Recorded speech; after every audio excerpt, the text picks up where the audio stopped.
Welcome, everybody. My name is Marty Mascari. I am a contractor under the North Central Texas Area Agency on Aging and the North Central Texas Aging and Disability Resource Center, or ADRC, both of which are under the North Central Texas Council of Governments in the greater Dallas-Fort Worth, Texas area. We are blessed once again to have our partner, Francis Espinoza with the North Texas Fair Housing Center. We're going to talk about applying for rent or a home, things you need to know about background checks, immigration status, and domestic violence. Before we get started, we're going to talk a little bit about CEUs. If we could advance to the next slide, we are offering complimentary CEUs for licensed social workers and licensed professional counselors in the state of Texas. If you have a different license in Texas or a license outside of Texas, you're more than welcome to go through the process and get a certificate and submit it to your jurisdiction. But please know that they may or may not take that, and there's nothing we can do if they do not. We're also offering certificates of attendance. The rules apply to the same to that as well. Okay, so today's webinar is worth 1.5 hours of CE credits. You must complete the entire live webinar and the Q&A in order to qualify. You must also complete the Google survey that should allow you to go to complete as you close out a Zoom. It should say, would you like to complete the survey? If for some reason that doesn't pop up, don't worry. We will also send that to you in a follow-up email that will go out today. Although for any of the certificates, it's required to fill out the Google survey, we ask everyone if you'd please do that, even if you don't need a certificate. This helps us report back to the funding sources that help fund these webinars for us. So we set forth goals and objectives in our application and want to be able to report back on those goals and objectives. The Google evaluations will be available to you till March 7th. If you'll try to get that completed as soon as possible, but before March 7th, and give me about a month. I'm very behind. I've had some video processing issues and things like that has stayed me, and we're in the middle of housing tax credit season, so we're trying to help out developers right now. So give me a little bit of time. I know I'm behind at least till the middle of January getting the certificates out. So Francis, I'm going to turn it over to you. Okay, great. How is my volume? Is it okay? It's great. Okay, perfect. Good morning, everybody. This morning we're going to talk about things you need to know before you rent. We're going to go over background checks, a little bit about immigration status, and also cover domestic violence. And just as a really quick entry point, I want to let everybody know that when you go to see a unit that you are going to rent, and it's not in the condition that you want to rent it in, and the housing provider tells you they're going to make repairs or changes or things like that, just to be very careful about that, because we get calls pretty frequently from people who saw a place to rent. It was a little in disrepair. Housing providers said they were going to make all these changes or clean it up or, change the carpet out, things like that. And on move-in day, they get there and none of it has been done. And it's really difficult once you move in to get that stuff done, especially things like carpet, because once you move all your stuff inside the unit, it's going to be difficult for them to change out the carpet anyways. But, just to be aware of that and make sure that you know what you're getting into before you sign a lease. That way, if it doesn't, if you're able to and the unit doesn't look the way you want it to, just don't even bother. Just try to, move on to the next place. Just because we get a lot of those issues with, the empty promises of the housing provider, and then they don't do what they're supposed to do. Okay, So there is actually a property code in Texas that talks about background checks for rentals. And that Texas property code, if you want to look it up yourself, is 92.3515. And essentially what it states is that every housing provider that rents out units has to have some selection criteria. And they're supposed to give it to an applicant when they do the application. So at the time of application, they're supposed to give you a list of what their selection criteria is. Be aware that sometimes they might put it in the application. So it might be language that's kind of at the top of the application or somewhere within the application. So it may not be a separate piece of paper, but just be aware of that. Um, and then they're supposed to also have you sign an acknowledgement form that you have received that written criteria and you know what they're going to be looking at when they screen you for a rental. Um, what Texas law doesn't do is put a limit on the amount they can charge for the application fee. And I've seen application fees anywhere from like $40 all the way up to $150. So it really does vary based on the rental. And anything you pay for an application fee is not refundable. Um, if, for example, you give them the application fee, and then they also tell you that you have to give them 150 for an application deposit or a holding deposit. When they use the word deposit, if you give them that amount, then if they come back and tell you that you didn't pass their screening criteria and they're not going to rent to you, that portion, the deposit portion, should be returned to you.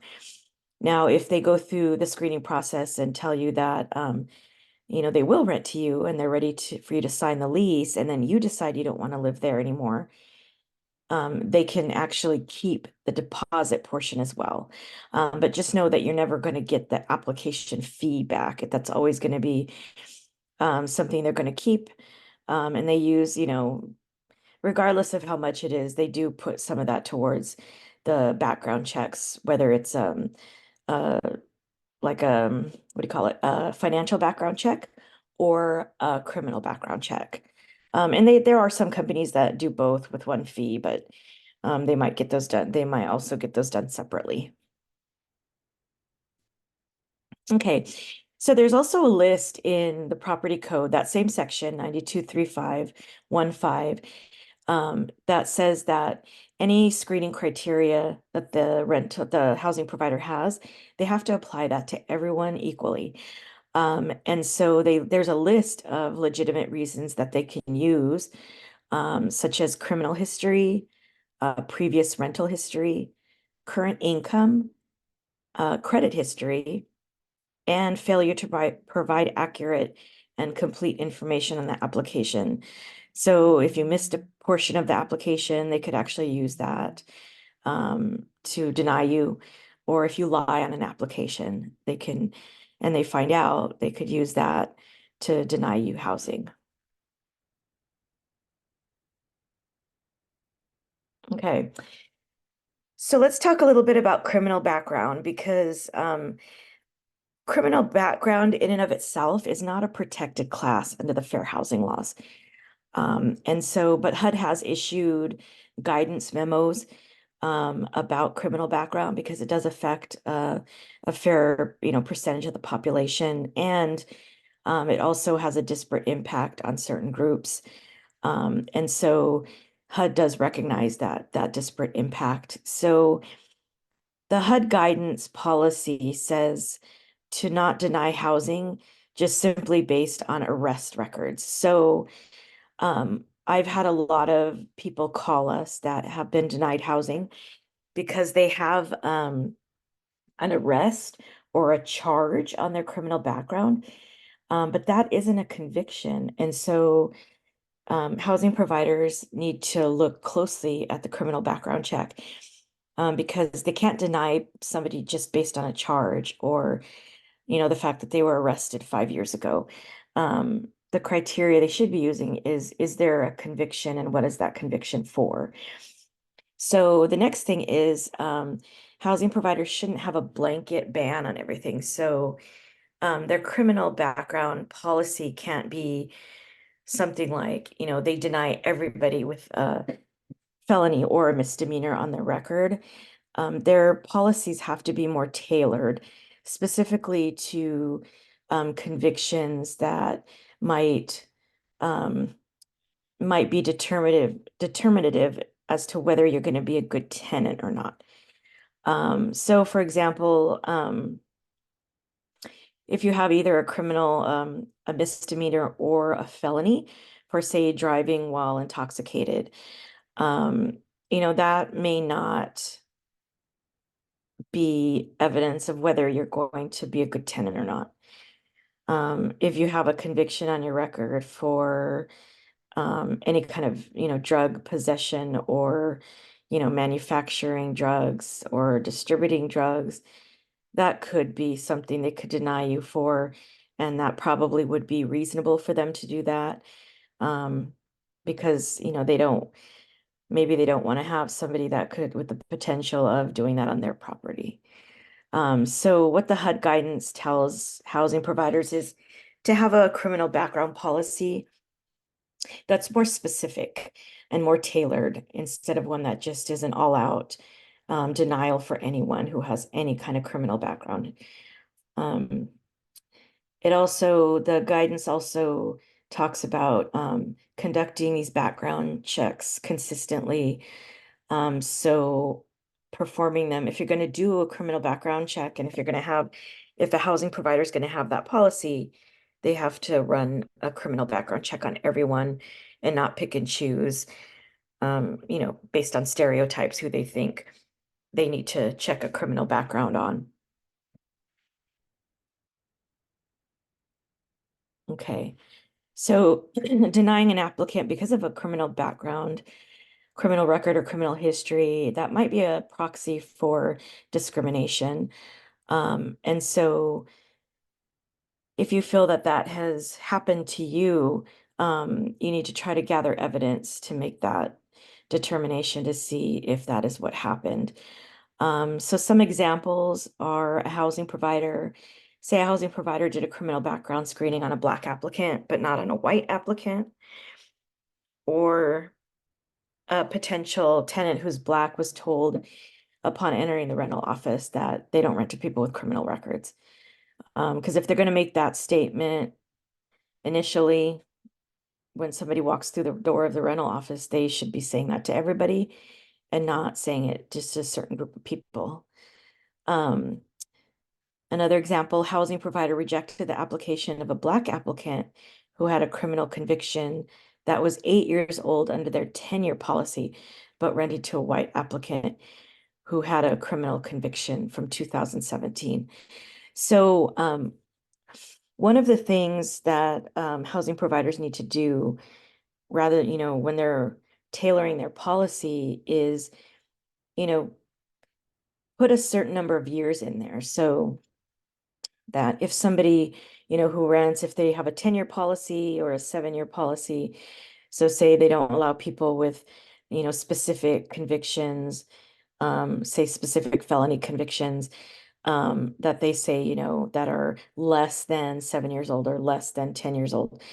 But anyone who has a conviction, even if it is one of the ones that they would deny a tenant for, if it's, 12 years old, 15 years old, 20 years old, they shouldn't be using that to reject the applicant.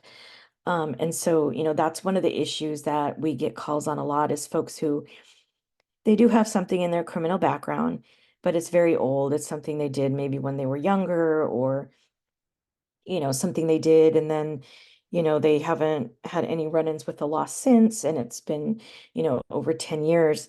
That shouldn't be used against them anymore. Um, and when I say that, they should not have been rejected. Their application shouldn't have been rejected for that reason. but it is really hard to go back and convince the housing provider that they should not have done that and that they have to tailor their policy. Because again, you know, North Texas Fair Housing Center can use the HUD memo and the guidance and share that with the housing provider.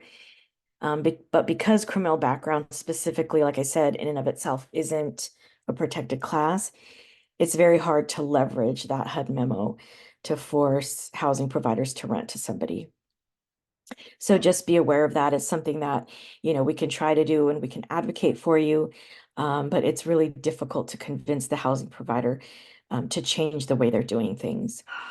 And then the last example is, say housing provider did a criminal background check on an applicant after the applicant disclosed that they have a mental disability. So that's one of the areas too that, if somebody has a specific conviction on their record, but it was due to the fact that they have a mental disability and they can, show documentation of that, say somebody who's on medication for a mental disability, goes off their medication, has a run-in with the law, gets a conviction on their record. If everything was due to the fact that the person was off their medication, they can use that to try to explain to the housing provider about the conviction on their criminal background check that came up on their criminal background check. So if the crime was specifically due to the mental disability, um, that they shouldn't be denied housing because of that. But, again, these are really difficult things to convince the housing provider of because um, the housing provider is going to push back on us. We can push on them to say this only happened because the person has a disability, but they can push back on us to say, well, we didn't deny them because of the disability. We denied them because they have a criminal background or they have a conviction a conviction came back when we, um, did a background check for crime. Um, so one of the other things to keep in mind is that a lot of these rentals, a lot of these housing providers, when they use third parties to do both their financial background checks and criminal background checks. And a lot of times these third party vendors will come back to them. So they initially have to give criteria to these third party providers. But then when they submit somebody for a criminal background check and a financial background check, sometimes, maybe most times the third party vendor just gets back to them and gives them just a pass or not pass. And so they don't actually see what the crime was, which makes it really difficult, when they're looking at it to see, was it a conviction versus an arrest? How long ago was it? What type of crime was it? And so, as the potential tenant or the potential renter, you can ask them to see a copy of that. And since the company or the third party vendor did run those things or is saying they did, you should be able to get a copy of that, especially the financial background check. But you can also ask for the criminal background to see what came up and led to the denial. Um, and we run into a lot that say the manager in the office that or the leasing agent will just say, well, you didn't pass. And, you ask them why you didn't pass, and they say, well, the company that ran the background said you didn't pass. And so that's not really an answer. Like you need to know why. And that, because sometimes these third party vendors, they make mistakes. And like I said, we get a good number of calls from folks who are denied housing based on an arrest on their record or a charge, but it's not a conviction. And a lot of times the third party vendor, I don't know if they're doing it so quickly or maybe their staff doesn't have all the information that they need to make the decision, but they'll come back with a denial when the person doesn't have any kind of conviction on their record. And so one of the things that potential renters can do is they can run their own criminal background check to see what comes up. And I think there's a way to go, and this I'm not 100% sure on, but I think there's a way to go to the courts to see, to get your background printout to see what's on there. I'm not 100% sure on where you go to get that, but I have had clients email those to me to show me that what is on their record is just an arrest or a charge and not a conviction. So if somebody gets denied housing and told that it's because of their criminal background, um, if they've never been convicted of anything, it's a good thing for them to go and get so that they can see what is on there, because they should not be denied for just a charge. Okay. So immigration status is another one of those issues that causes our clients to be denied housing. Immigration status, like criminal background, is not in and of itself a protected class. But denying somebody based on their immigration status could be a proxy for discrimination against a specific group of people.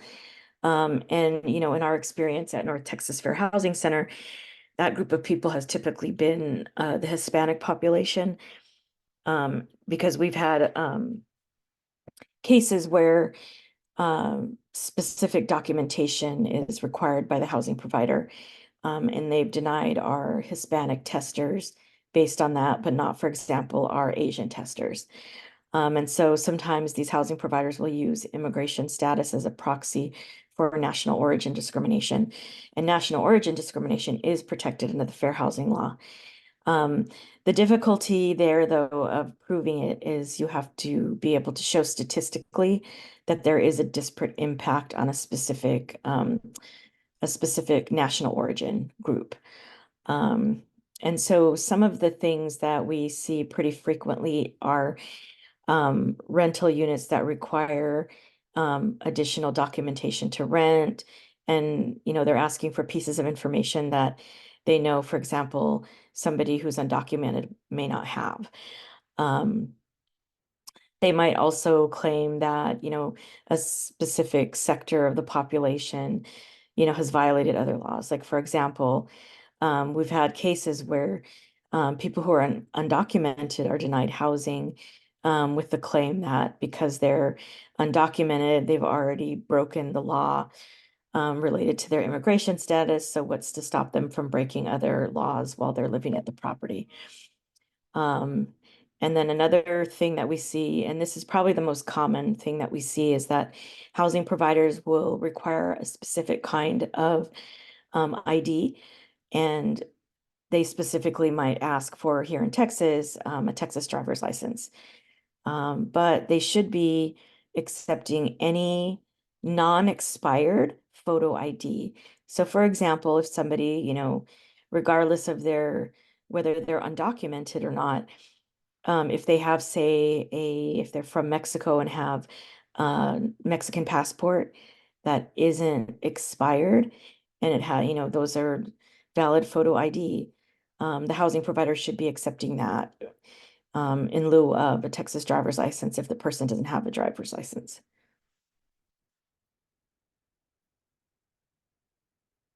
Okay. Let's talk about the Violence Against Women Act, VAWA. And the reason I want to talk about this is sometimes if somebody has something that comes up in, their rental history, for example, or their credit history, if it's due to the fact that they were a former victim of domestic violence, then the housing provider shouldn't be using that as a way to deny their application. So the Violence Against Women Act protects people who have been victims of domestic violence, dating violence, sexual assault, or stalking. And VAWA requires a change in any standard policy. So, for example, say due to domestic violence, somebody who lived with a partner or a spouse who was the abuser, and then the victim of domestic violence just leaves the housing. And the person who stayed in the housing either doesn't pay rent, gets evicted, and it goes on the DV victim's record. That shouldn't be used against them. to deny them housing. And so, that's one of the things that, it will require an explanation on the person, on the part of the DV victim. So, to explain that before applying to a rental is the best way to handle that. If the person knows that an eviction is going to come up on their record, is just to explain that beforehand and explain the reason why that happened. And that should not be used as a reason to deny their application. And these protections under the Violence Against, I know it's called the Violence Against Women Act, but it gives protection equally to anyone regardless of sex, gender identity, or sexual orientation. Okay.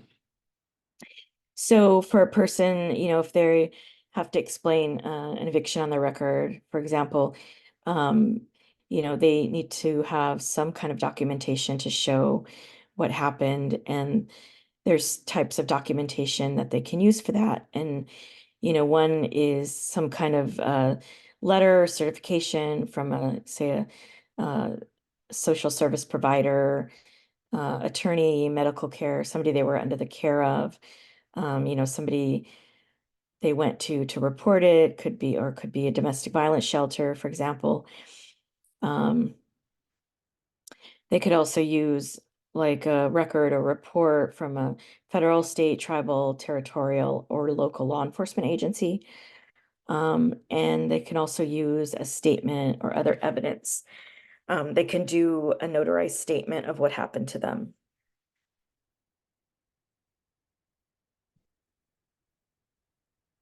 Okay, so housing providers need to also accept VAWA protections, and they can't require more than one type of documentation. So if the person explains the situation, housing provider can ask for one type of documentation, and the potential, the rent applicant or potential renter needs to provide that.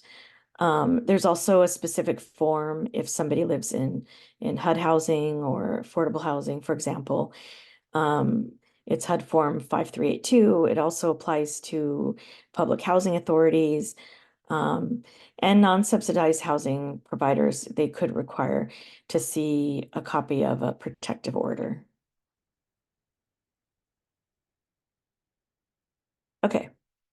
So let's do a quick quiz. Put your answers in the chat. So which of the following can identify someone as a person in need of VAWA protections?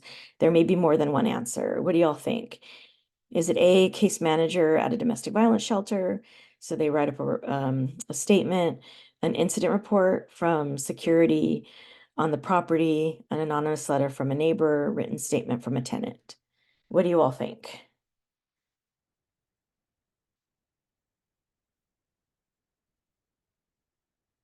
Oh, yay, we're getting a lot of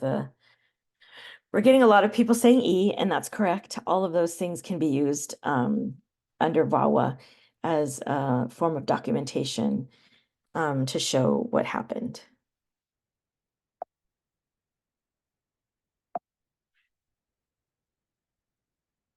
Okay. These are other remedies, which is more for somebody who is currently in a domestic violence situation, but I just wanted to raise these. Um, so if somebody is already in a tenancy and domestic violence occurs, some of the things they could request are to be removed from the lease. And so, if it's people that live together, partners, um, and one wants to leave because of a domestic violence issue, they can request to be removed from the lease. If the other person wants to stay. If neither want to stay, then, they can ask to end the lease because of the DV situation. Other remedies could be family breakups, emergency transfer plan, and this applies to public housing authorities too. So, if it's needed, the DV victim could ask for the abuser to be removed from, say, the housing choice voucher.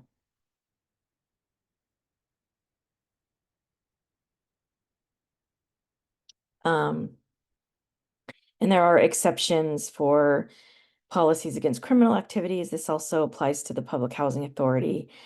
So what that means is if somebody had a lot of leases say that you can't have, or if the police are called to the property because of you, that's an automatic reason for eviction. And that can't be used against people who, if the situation was a domestic violence situation, then that clause of your lease should not be triggered. And this also applies to public housing authorities. Um, and I think I had mentioned already, a DV victim can ask to be released from a lease without any fees or penalties if it's due to a domestic violence issue. And so if that's the case, and then later the person ends up with an eviction on their record or some amount of unpaid rent on their financial background, those are the things that when they go to rent their next apartment or their next rental, they need to be able to explain why that is on their record. And they can also use the documentation that we spoke about earlier to go back to the old apartment to try to get that removed from their background.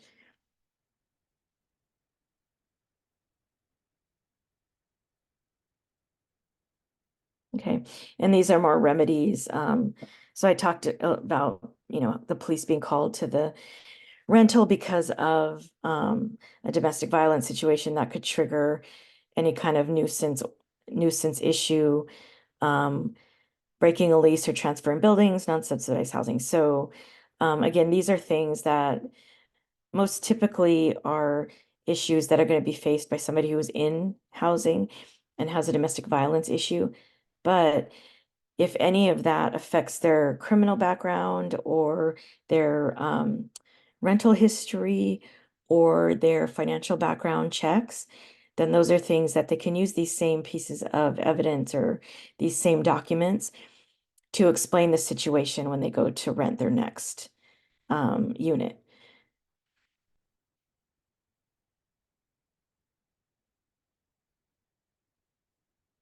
Okay, the Texas Property Code also has a section for that protects against family violence or assault, sexual assault, and that's Texas Property Code 92.016. And so this again is things that typically this property code is going to be used by somebody who is in housing and has a domestic violence situation.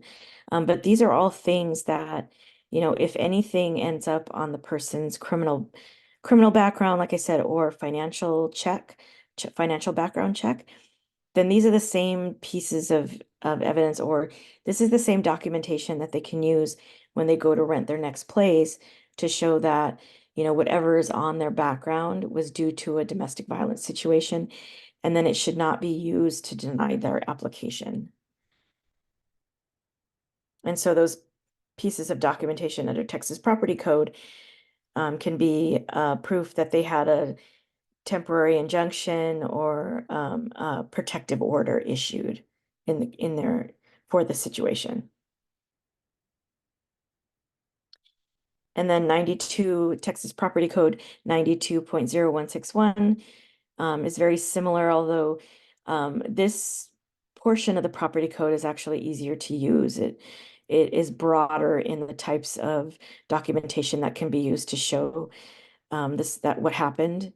And so it can be anything from a licensed healthcare provider, like say somebody who the victim went to after the incident. It could be something from, a therapist, a statement from a therapist, um, or another social service provider, such as, somebody who works at a domestic violence shelter, and of course, protective order.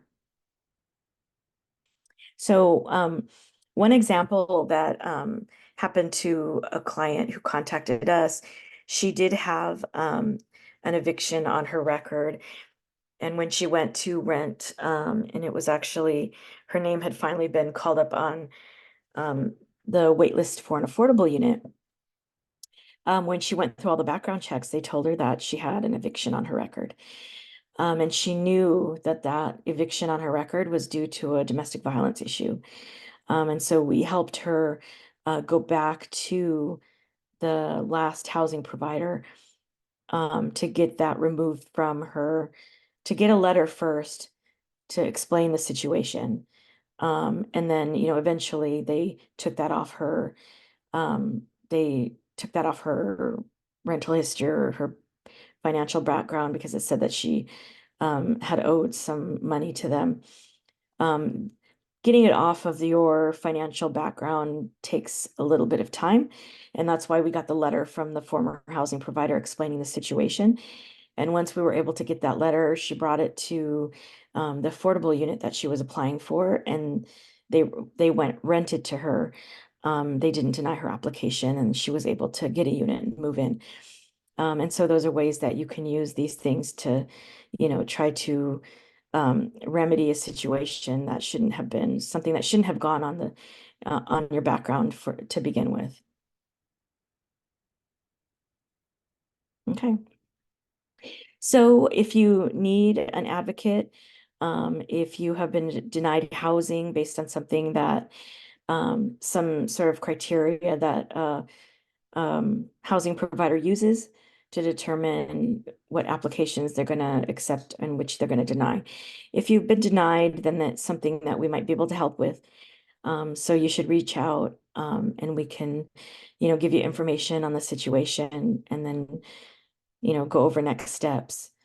Um, just keep in mind that a lot of the things like immigration status and criminal background, because those aren't in the Fair Housing Act, um, we have to try to use what we can, which is, the HUD memo and other information to try to convince the housing provider that they shouldn't be denying you because of those issues.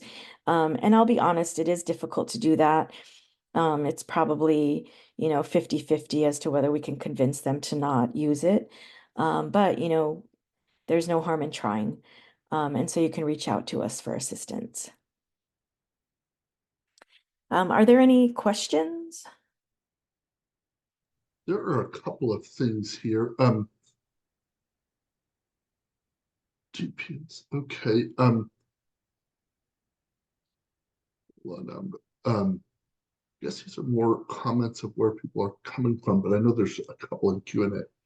Okay, so Nicole asks, are you able to ask for information prior to completing an application process while searching so that you can personally determine if you qualify and not waste your money or applying? And I know you answered that, but you want to cover that real quick again? Yeah, and that's actually something that we recommend to people is if you know you have something in your background that's gonna come up, is to, sit down with the leasing agent and explain it and say, is this something that, would cause me to be denied housing, or how would this be treated? And get them to explain it to you and explain their policy to you so that you don't give them an application fee and then get denied because you're going to lose that application fee because they don't have to, it's non-refundable, remember? And so, rather than give it to them and waste your money, go into the leasing office or talk to the person renting the place and explain what will come up, what will come up on your either financial background or criminal background, and find out if that's something that they would use to deny you. And just so you all know, we're looking in the chat or the Q&A for the questions. If you have any questions, please put them there. With the number of people on, we've got 120 people on. It's just too hard to open up mics and talk and let people talk. So please, if you have any questions, put them in the Q&A or the chat. So Nicole, go ahead. oh, go ahead. No, you go ahead. Oh, I think you were just going to read that, and I was Yeah, too, but you can go ahead. yeah. Well, and what about admin fees? That go unexplained in excess of 100 or 150 bucks. Okay. So what we've been seeing lately is that application and admin fees are kind of lumped together. And so they're using the application fee to pay for the background checks, and then they're calling another fee the admin fee, which is really like a processing fee for them, I guess, to cover their staff time for processing the application, submitting the documents to the credit reporting agencies or background check agency. And so that is part of the admin fee is usually part of the whole application process. So that is also something that they're not going to return to you if you get denied. And so just be aware of that because, these things can add up really quickly. And, you know, a lot of folks I know, aren't able to just go, from apartment to apartment, plopping down $150 to get their application run. So just be aware of that because none of those things are refundable. I think and correct me if I'm wrong, Francis, but if anything's referred to as a fee, you're not going to get it refunded. If it's referred to as a deposit, they should refund it. Is that correct?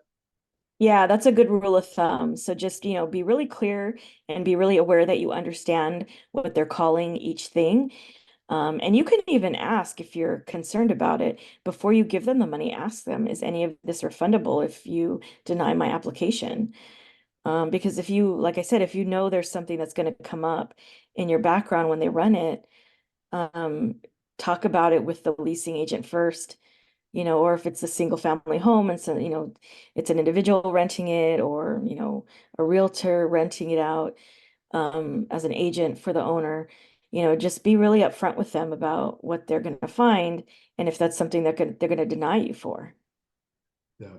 One of the things that I'll ask you again, Francis, to if you could confirm or tell me I'm wrong, but I think some of all these fees get to be cyclical in regards to depending on how well occupancy is. I think when occupancy is really high, all of a sudden they start adding all this stuff on. Same with increasing rents. I mean, they because they're full, they can charge more until people stop paying it. But whenever we see a lot of vacancy, um, or the occupancy rates come down, a lot of times you'll see them back off of that and obviously back off on raising rents because they don't want to end up with empty apartments. Is that fair enough? It is, yeah. They sometimes, if they have a lot of vacancies, they might, hold back on some of their criteria that they use and, allow things that they may not have allowed before. And So yeah, that's yeah, right. and in our service area, we are actually seeing that there are starting to see some vacancies. It's not quite as robust as it used to be, and we're seeing some leveling off at least. I don't know if it's coming down, but there's still a lot of apartments under construction in our area. So possibly down the line, if those vacancies get higher, then we may see rents hopefully come down a little bit. Hmm.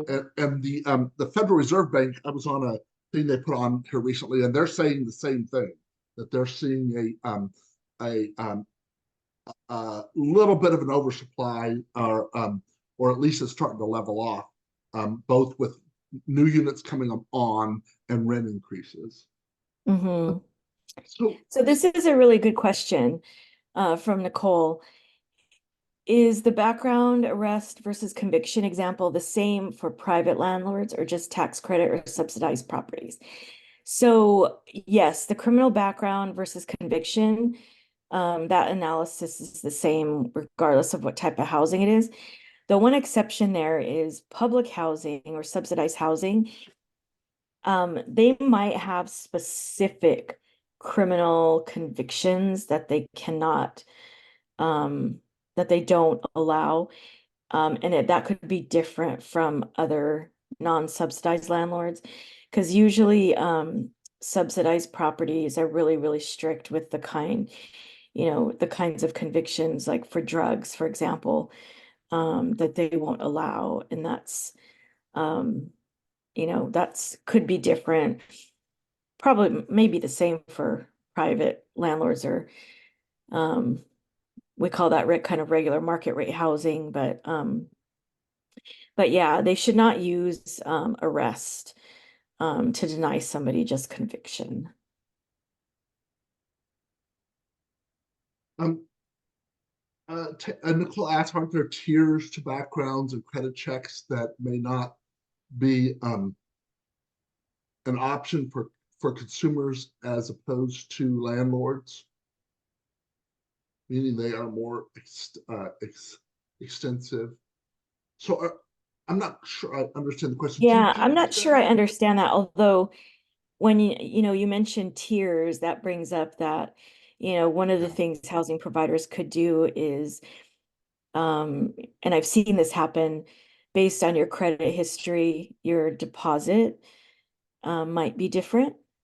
So, the better or stronger your financial or your credit score is, like the higher it is, um, the less deposit you'd have to put down. And say your, credit score comes back low, they might still allow you to rent there, but you might have to pay, like, say, a double deposit for whatever reason. But I'm not sure if that's what you're getting at with this yeah. question.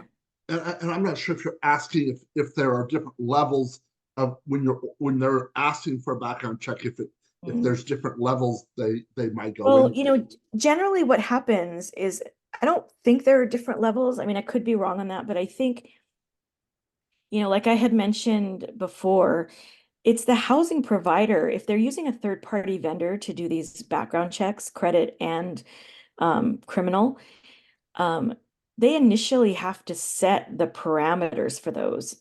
They have to give the vendor those parameters. So if they say to them, we just want to see the last 7 years of somebody's criminal and financial history, then they would run only that, versus if they don't put that parameter on it, they could run whatever's there and, could go back 20 years. And so, it's the housing provider that sets those parameters initially for the vendor, and they just do what they're told. And so that's why, we get these leasing agents saying, we just got, a denial, or, a pass, or you didn't pass the credit check, or you didn't pass the criminal background check. And the leasing agent really doesn't know why, because it's the vendor that, used those parameters, probably set by somebody higher up in the company. And even the leasing agent may not know what those parameters are. Um, so I don't know if that helps answer that question. Yeah, yeah, but that doesn't prevent the leasing agent, from finding out for you. Like Francis said, you should ask for it. Um, so Billy asked, do private owners have to comply with VAWA protections, um, even if they aren't receiving federal subsidies? Yes. Yeah, the Violence Against Women Act, if that's the if that's the law the person wants to use, then yes, all housing providers have to abide by that. There's just uh certain, like, forms that HUD has if it is a housing authority owned housing, or some sort of subsidized housing. Um, but yeah, everything else is the same. Okay. It says that a housing provider may request it in writing. Um, can the renter refuse if they refuse to provide the information and are denied? Is that grounds for discrimination? I'm assuming that's the information about the domestic violence. Is that correct? Is that what she's Um, asking? yeah, I'm not sure what. Yeah, I'm not sure what you're referring to there, Nicole. You might add um, that maybe as another question. Um, Billy, we have experienced many clients that are that have experienced financial abuse. In other words, credit shot due to abuser, um, but properties, especially corporate, claim that they do not have to have the capacity to look into exceptions like this on the credit requirements.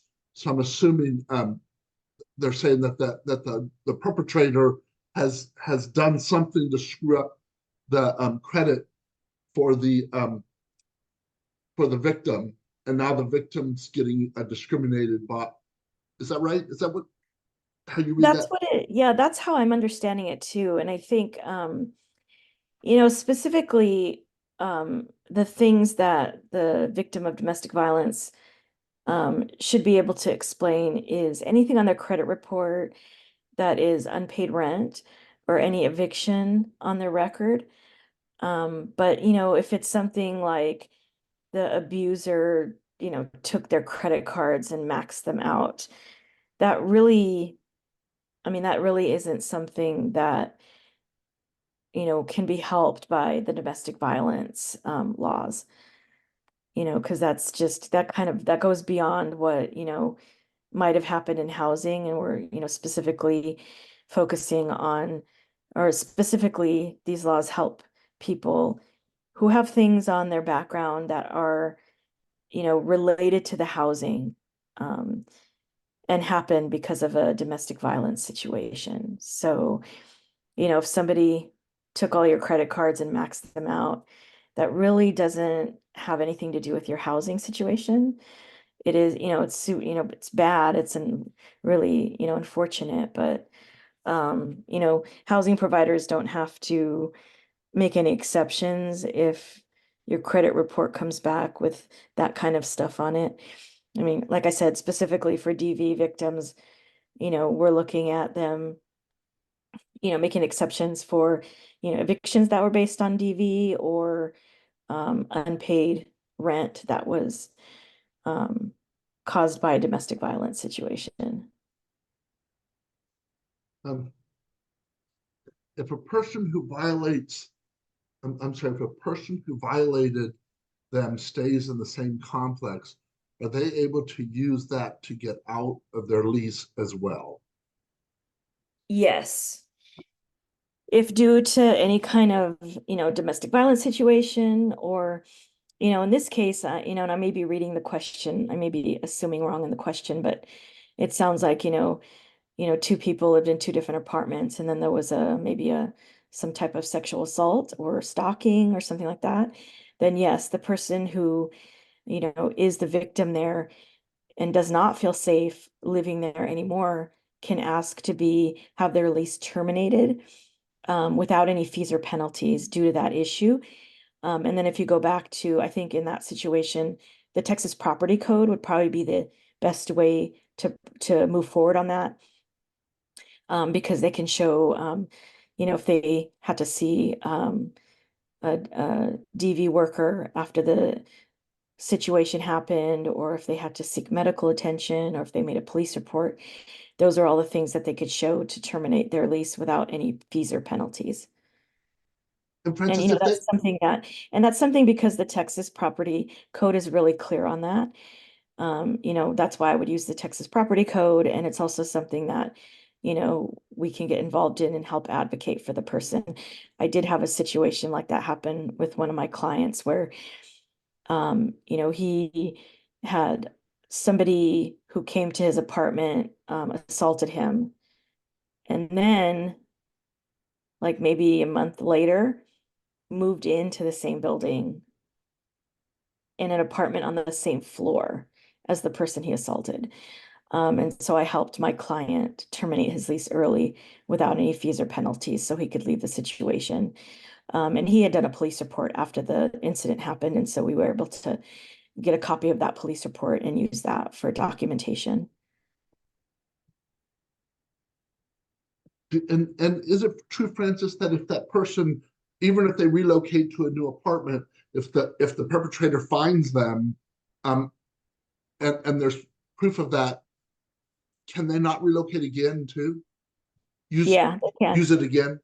Because that happens sometimes with, we've had issues like that with, we've had clients contact us who, you know, they are in a 12-month lease, and maybe they're like 6, 7, 8 months in, and then their abuser finds out where they live and comes on property, and, they have to call the police. And, if they have a restraining order, they call the police and the person gets picked up. But if they don't feel safe anymore because now the abuser knows where they live, that's another thing we can help with to get their lease terminated early without any fees or penalties so they can move.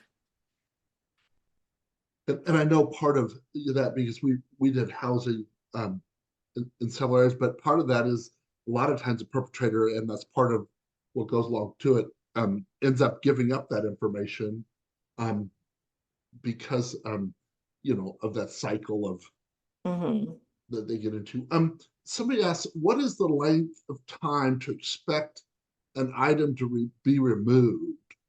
What other options are there if the previous landlord does not want to provide the information and they have merged or turned or had turnover?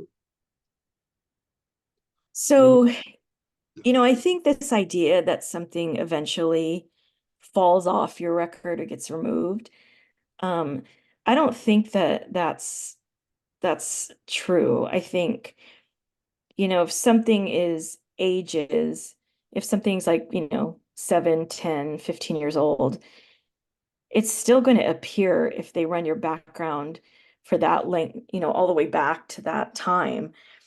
I don't think anything truly ever falls off. It's just a matter of if your background is only checked for the last 7 years, say, for example, and you have something that's 10 years old, it won't appear, but it doesn't mean that it's gone. It's still there. And so, there really isn't a length of time that you can do that. The only way you can be assured that something won't appear is to actually get it removed. And if it's something on your financial background that shouldn't be there, you have to get some sort of documentation to show why it shouldn't be there to get it removed by the credit reporting agencies, which is a really difficult thing to do, especially in this case where the person said that there has been a merger or turnover. It may be really difficult to get that documentation to show that what is on what was reported to the credit reporting agent, what was reported to the agencies was not accurate or was wrong. So I don't know if I have a good explanation to that. That might be something that somebody might want to get. There used to be a nonprofit in Dallas and that helped people with that issue if they had help them remove stuff from their credit report. I don't think it exists anymore, but that's the type of agency that you would need to turn to get, good advice on how you can get something off of your credit report. As for criminal background, I don't think that you could ever remove anything from that. Um, you know, I maybe there is a process to get I think felonies removed from your record. But in Texas, it's really, really hard to do because you can't have spent any time in jail for that particular conviction. So, and if you've even spent like, a day in jail because of it, they won't let you remove it. I had a client who has an older felony on his record, and he, went through a workshop to try to get it removed, and he had spent the day of his arrest, he had spent in jail. And then, made bail, but because he was in jail just for that day, he couldn't remove it from his record. Maybe we need to get somebody from a credit agency to do a webinar on credit stuff. Yeah. There are some things I know that automatically fall off. I know like when you go out and apply for credit and they run a hard check, those stay on, I think, for 2 years or something like that each time. Hmm. But but and I think 7 years for a lot of other stuff. But we need to get somebody on that does that. I'm sorry. Well, I'll work on that. Um, did you see Lorna's comment there? Typically, how long does it take to process a tax credit application to get an approval or denial? Well, I'm um, assuming that means like an application to rent at a tax credit property. I'm assuming that's what she meant That's what to I'm going to mean. assume is the question. Yeah, yeah. I think a couple of things. First of all, if you're applying at a tax credit property, um, it, I guess it depends. Number one, if they have a waiting list and what they and what they do to even put you on the waiting list. Um, but do most of them are most of them typically collecting the application fee and all of that when you try to get on their waiting list, and then running it even though there's a 2-year waiting list?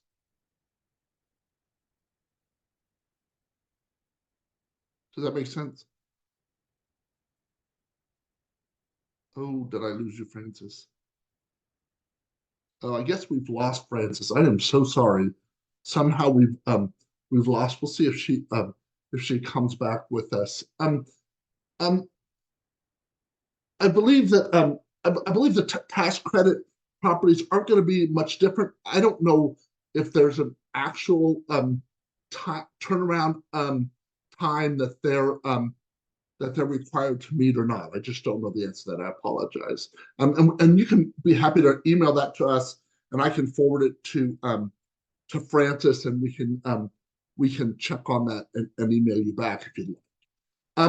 And you'll have my email address and Francis's when you get the follow-up email that I send out after the after the webinar.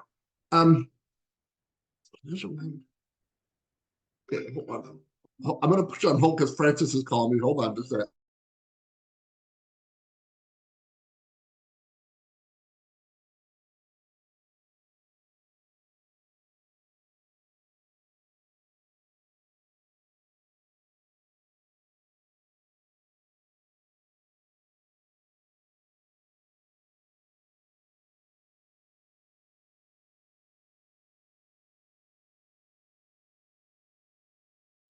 Yeah, we lost Francis. She lost all her internet went completely down. Oh, there she comes back on again.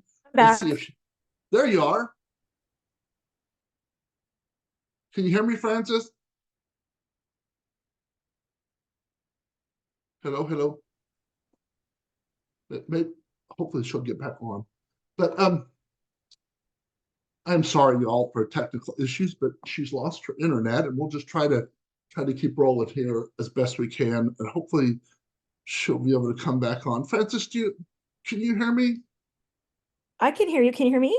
Yeah, yeah, you're Okay. back on. Okay. Okay, so is the financial background one that shows balances owed?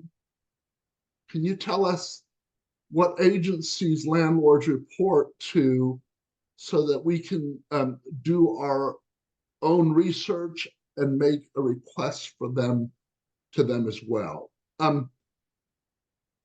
I would imagine, do the apartments report to the regular background experience and them? Do you know, Francis? Yeah, if they have like, if there's an unpaid rent amount, they'll report it to the credit agencies. So, And so sometimes, and then sometimes that process might start out with them using a collection agency to try to get the money back from you. And then that unfortunately will go on your credit report that you have an unpaid debt. and although you want to be very careful who you give the information, your private information to check that, you can go in on, I use Credit Karma, and it's free. It doesn't cost me a dime. I've never paid them a dime. I know they have subscriptions because I know my dad subscribed at one point in time. I'm not sure why, but if someone's talking about AmRent, and I think there's another one, yeah, that talks about your rental history more than money owed, because the credit agencies aren't going to talk. They won't get into your evictions and that kind of thing. They'll just get into the fact that whether you've left owing money or not. Is that right, Francis? Yes, that's right. Yeah, and so but you can go to Credit Karma and set up a free account, and again, there's things that will pop up that say, try to sell you something, but you should be able to. I am so sorry, y'all. You should be able to use Credit Karma free of charge. Um, and and I'm assuming that AmRent is the organization that would have things more like your background check. I'm not your background check, your rental history in regards to did you complete your lease or did you or were you in is a trusted national resident screening company, affordable facts based on information. Very good. Thank you for your help there. Um,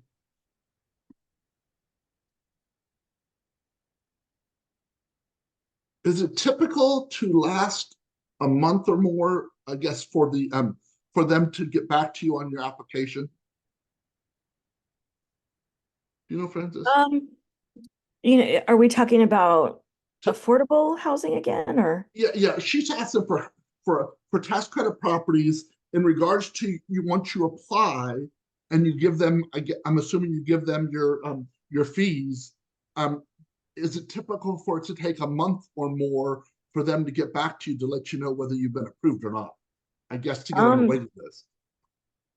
yeah, that sounds like too long to me if you're applying because, typically they want to, I mean, typically those affordable units don't open up very often. And when they do, they want to get them filled right away. So a month seems kind of long.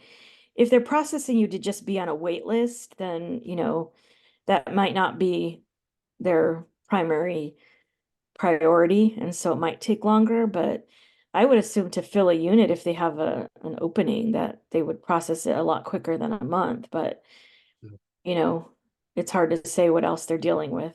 You know, um, once they have their waiting list, people fall off. Is it appropriate for them to hold your background check money and until you come up on the waiting list so that if you go away, they end up not having to spend that money you gave them? Well, you shouldn't have to pay anything to be on a waiting list because it should just be an application to be on the waiting list. Because they won't run your background until you actually come up on, they're ready to offer you an apartment. And at that time, they would collect the fees to run the background checks. Because, if you're on the wait list for 2 years, some things could change in 2 years. So, they shouldn't be collecting that money when you get on the wait list. Because even if they used it to run the background, that would not be an accurate background 2 years later. Um, Yvonne and Jose and Lisa and Jamie now, please let know that I see you raise your hands. If you would put whatever correspondence or questions you might have in the chat or the Q&A. We're not opening up the mics. It's just too hard when you've got over 100 people on. I'm sorry. Um, what should a client do if they're a victim of domestic violence and show the police report or provide letter of termination, but the leasing office still charges them with breaking the lease?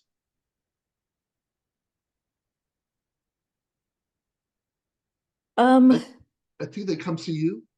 Yeah, yeah. I mean, typically if you're going to break the lease and the reason is domestic violence, you want to get all that processed before you move out. And that may not be ideal for some people, and I understand that. But try to get all that done and get it in writing that they're letting you terminate your lease early without any fees or penalties. Get that in writing. And then you'll have that in case something appears on your credit report later. It's a little bit harder to do if you just move out. They put something on your record and now you're kind of trying to go backward to get that removed. But it can be done. I've helped people with that before. So, you just need to then go back to the apartment and work everything out with them and show them all the documentation. And you might need an advocate to help you with that. So that is a reason you can contact North Texas Fair Housing Center. Or if you're not in the North Texas area, there's a fair housing. You can go through HUD or and that's even if they're market rate units. Is that right, Francis? Yeah, this applies to all rentals, not, both public and market rate, private. It applies to everything. Just be aware for a situation like this, if you need an advocate to be involved, that isn't really how HUD handles cases. Like if there's a violation, that's something HUD will help with. So they might be able to help if something's already been put on your record and it was supposed to and it shouldn't have been because of a domestic violence situation. But HUD doesn't really see themselves as advocates for the clients. So I'm actually not sure how they would handle that. But, if it already has happened and is a violation, it's something they should handle. But, you can always contact North Texas Fair Housing Center and, we can try to assist as well. And there's, no problem with doing both. You can file a complaint with HUD, and that takes, HUD is very impacted right now with their fair housing complaints. And so that could take a minute. But, you can contact us and we could start working on it. And there's a lot of people, and I know that aren't in your service area, Francis. And so I was trying to, in other, I know in the bigger cities, there's probably somebody that might, where would they go? So there are four fair housing agencies in Texas, but I can't speak to whether they would, advocate on a situation like this. But there's a fair housing group in Austin, there's a fair housing in Houston, and there's a fair housing organization in San Antonio. But I don't know how they handle these types of complaints, so I don't want to, speak on their behalf. But if it's something that, just we actually do assist a fair number of people that are outside our area. If it's something that we can do all by email and phone. If it's something that we'd have to do in person, that probably would not be something we'd be able to do is to travel to the, other parts of Texas. But, I've helped people from way outside our service area before if it's something that, I can handle by phone or email. That's very nice. Seriously. Um, and then if they're in one of the real rural areas, addition to that, would it behoove them to contact their legal aid agency in their area? Yeah, they can call legal aid and try to get assistance. And And, if legal aid isn't able to help them, they'll let them know. But, it never hurts trying to call and get, calling and trying to access as many resources as you can. yeah, legal aid or a local lawyers association. But again, I know those are mostly the big cities, and I know there's people that are out in El Paso and that kind of thing. Okay, Heather asks, can they say they denied you on the basis of a criminal history when they actually never did the background check and gave the application fee back? Um, well, they shouldn't, if they're denying you and they say it's because of your criminal background, then they need to have run that criminal background and found something as a reason for denial. It seems a little fishy to me if they, you know, are denying you based on criminal background, but they haven't checked your criminal background. If they have checked it and found something, then yeah, they can use that as the basis of denial. And, they could refund your application fee, and that would just be nice of them, but they don't have to. But no, if you had talked about, being upfront with them and telling them maybe as you're applying what they might find, um, if they turn around and say, well, that's not going to work, I guess that would be appropriate. Yeah, if you explain things up front and they say, look, a conviction for that specific thing is not, we're not gonna, your application is gonna be denied, then, I wouldn't even hand over any fee to them because you're just gonna be throwing money to the wind because they're gonna deny you anyway. Yeah. And by just showing that up front, you might save yourself some money. Um, Yes. and they may be doing you a favor. So it's hard to know what how to judge that. You just kind of have to. Okay.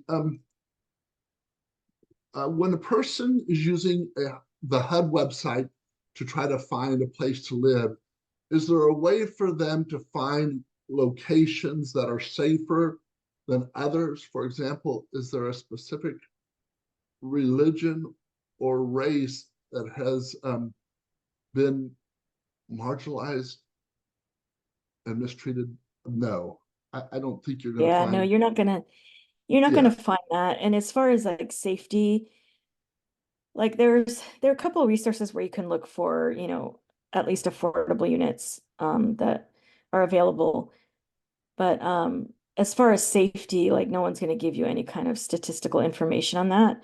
But that doesn't mean you can't do your own research. So if you are wanting to know about the crime statistics in a certain, in the area of the apartment where the apartment is located that you're going to apply to, there's other, you can just do internet search. And I think there are crime statistics by area that you can access if you want to know about that kind of thing. But housing I, providers are actually not supposed to tell you whether an area is safe or not. That issue comes up sometimes in home sales and realtors. against It's the law. actually constitutes discrimination if they tell you, dissuade you from certain areas based on crime, for example. That isn't something that they should even talk to their clients about. That's something that if you want to know about the crime rate in a certain area, you should do that research on your own. Yeah, yeah. And that may be another webinar for us. Yeah, Yeah, seriously, how to, I know. yeah, yeah. Um, okay. Nicole asks, when they require 2 or 3 months rent at leasing, what can be done for fixed income tenants? Oh, so I'm assuming you're saying that you have, I don't know if you're asking if they require 2 or 3 times the rent as income, and you don't have it. I mean, I got somebody on the Facebook page that really kind of went on about that. But there's not Yeah, really and that's anything they can do, right? yeah, no, that's really, at the discretion of the housing provider if they want, if they want to make sure that, they can have that as one of their selection criteria that your monthly income has to be 3 times the amount of the rent or 2 times the amount of the rent. That's really up to their discretion. There are no laws that prohibit them from doing that. Yeah. Um, you know, I don't know if that question also was talking about kind of an upfront payment of rent for somebody who can't do it. But, if they're basing, say it's deposit and they're basing it on someone's income or credit history, they could collect the equivalent of 2 months rent on a deposit based on that. Mhm. And yeah, that would be very, prohibitive for somebody who's on a fixed income, but that really, as long as they're basing the security deposit on a legitimate, kind of business concern, they can do that. It's their discretion to do that. Yeah. Um, the okay. Uh, the point that they informed people to run own. I'm sorry. I'm trying to. That's okay. And when I got disconnected, I kind of lost everything that was in the chat. Oh So, yeah, yeah, and the and all Q and this. A, so it kind Yeah, of wiped it out for me. So I'm yeah, not, yeah. I get it. I get it. Let me try to put. This is from. I'm going to put one in the Q and A that okay. Nicole asked. And I'll start putting them in the copying them over and putting in the Q and A for you. I understand exactly. I'll just send them to you. Put some panel of this here. You seeing those come up? Mm, I just did two of them. I did them in the chat now. oh, in the chat. Okay, I'm Yeah, I'm looking at. copying them from Q and A and putting them in the chat. Okay, which one are we on in the chat? Right at the bottom, you'll see the two I just added, um, and very new that I just added to the chat. And are you seeing those? Which one is it the VAWA one that starts? Is that the first one you put in there, or is that? The first one said that question was at the point where they informed people to run their own checks. Most companies have or pay more so that they get detailed reports. I'm sorry, I think she was just answering a question. I'm not sure what she was relating to. Um, if you utilize the Domestic Violence Against Women's Act, um, isn't it the responsibility of the landlord, school, etc., to not share that information without written consent?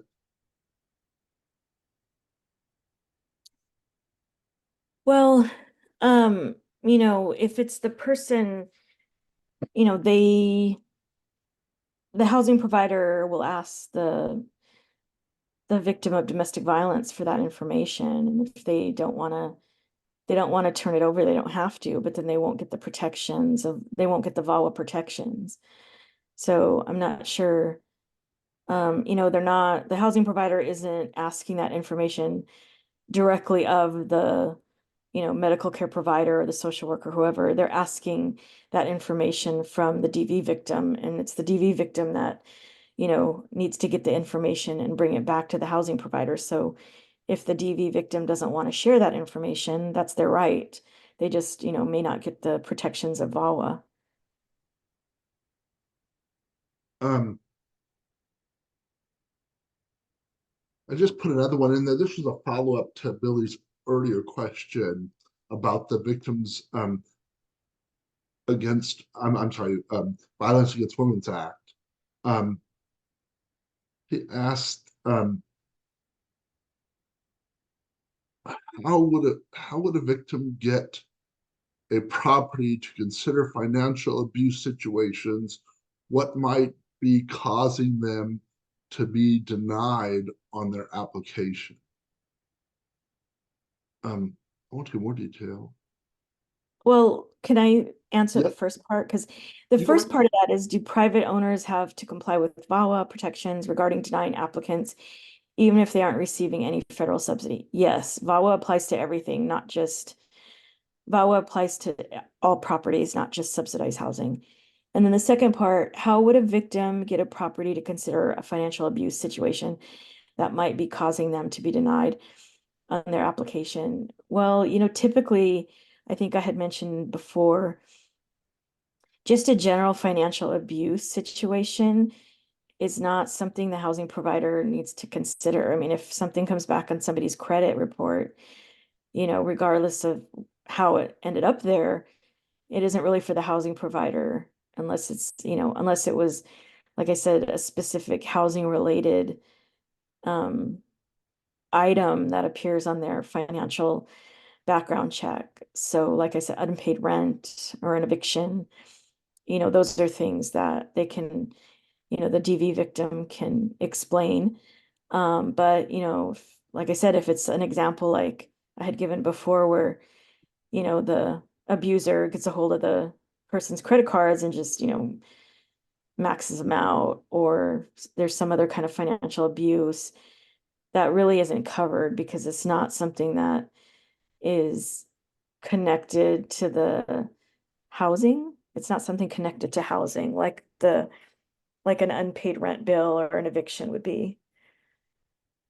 And I Francis, don't I'm gonna know, and I don't know how you would convince a housing provider to consider the reason for that appearing on the credit report. Because they don't have to. They, if they see something on there, they can use that as a denial, and there's really there's not protections for the client. I'm sorry. I'm trying to get at the slides real quick. I'm sorry. I was trying to share the slides. I don't know why it didn't come out right. Let's see. Okay, sure. I want to go back over the CEUs for y'all, and I don't know why it's. Oh, I know why. Because oh, okay. So let me try it one more time. I don't know. I didn't have the presentation up, so I'm trying to see if I can. Oh gosh, no wonders. I've got all this stuff in the way. Okay, for those of you that are joining us for CEUs, we're running up against our time. We're providing CEUs for licensed professional counselors and licensed social workers in the state of Texas for participating in this full webinar and the Q&A. If you have a different license in Texas or a license outside of Texas, you're more than welcome to go through the process and apply, get a certificate, and submit it to them. But please know there's nothing I can do if they want to accept that. The We are also offering certificates of attendance if any of you are interested in that. Both the guidelines for both are the same. Today's webinar was worth 1.5 hours of CEU credits. You must have completed the entire live webinar and the Q&A, and you must also complete the Google survey. When you log out of Zoom today, it should ask you if you want to take a survey. Please do that.